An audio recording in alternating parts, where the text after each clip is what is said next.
Yan ang pantalan. Yan, mayroong picture dyan.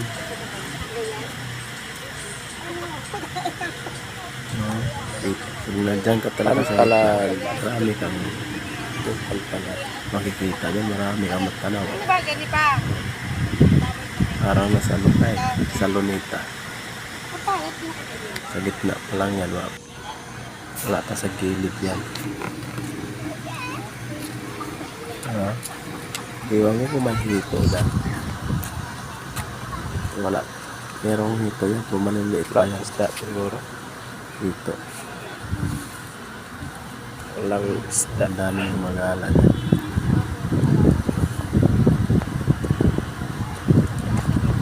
Bagong bukas pa lang. Bagong bukas pa lang yan mga idol.